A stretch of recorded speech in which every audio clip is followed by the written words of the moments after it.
আমরা সবাই জানি রোজ ওয়াটার আমাদের ত্বকের জন্য কতটা উপকারী। ফেস ওয়াশ দিয়ে ফেস ক্লিন করার পরে আমরা কিন্তু রোজ ওয়াটার টোনার হিসাবেও ইউজ করতে পারি। সেক্ষেত্রে রোজ ওয়াটার আমাদের ত্বকের সাথে শ্যুট করবে কিনা সেটাও জানা খুব জরুরি। তো ভিউয়ার্স, আজকের ভিডিওটি হবে মূলত একটি কম্পারিজমেন্ট ভিডিও।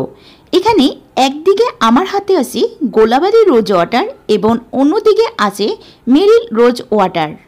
গোলাবারি রোজ ওয়াটার এটা ইন্ডিয়ান প্রোডাক্ট, অন্যদিকে মেরিল রোজ ওয়াটার এটি বাংলাদেশি প্রোডাক্ট। তো প্রথমেই কথা বলি গোলাবারি রোজ ওয়াটারটা নিয়ে। এটা ইন্ডিয়ান প্রাইস RS65। এটা টোনার হিসাবে খুবই ভালো কাজ করে। স্পেশালি এটা সামারে ইউজ করার জন্য খুবই কমফোর্টেবল। এটা অয়েলি স্কিনের জন্য ভালো, কারণ ফেসে ইউজ করার পর একদম মনেই হবে না যে ফেসে কোনো কিছু ইউজ করা হয়েছে। ত্বকের সাথে খুব সহজেই মিশে যায়। এবার কথা বলবো মেরিল রোজ ওয়াটার নিয়ে। এটি বাংলাদেশের প্রোডাক্ট। উইন্টার সিজনে আপনার ত্বক শুষ্কতা দূর করার জন্য এই রোজ ওয়াটারটা খুবই ভালো। ড্রাই স্কিনের জন্য এটা বেশি ভালো। এটা খুব সুন্দর মতন আপনার ত্বকের শুষ্কতা দূর করবে। তবে অয়েলি স্কিন আপুদের জন্য এটা খুব কমফোর্টেবল হবে না।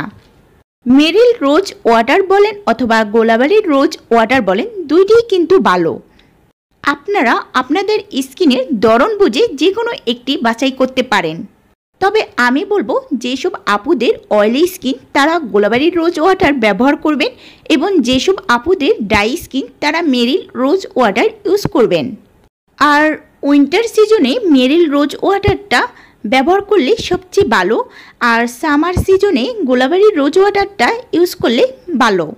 তবে এই দুটো রোজ ওয়াটারের মধ্যে আমার কাছে যে চেঞ্জিংটা খুবই ভালো লেগেছে সেটি হলো মেরিল রোজ ওয়াটারের মধ্যে খুব সুন্দর একটা স্প্রে জাতীয় বোতলের মধ্যে আসে, যেটা আমার কাছে খুবই ভালো লাগে। খুব সুন্দর মতন যেখানে সেখানে স্প্রে করা যায়। ভিউয়ার্স, এই ছিল আজকের মতন। ভিডিওটি ভালো লাগলে অবশ্যই একটি লাইক দিন এবং চ্যানেলটি সাবস্ক্রাইব করে রাখুন। ধন্যবাদ সবাইকে।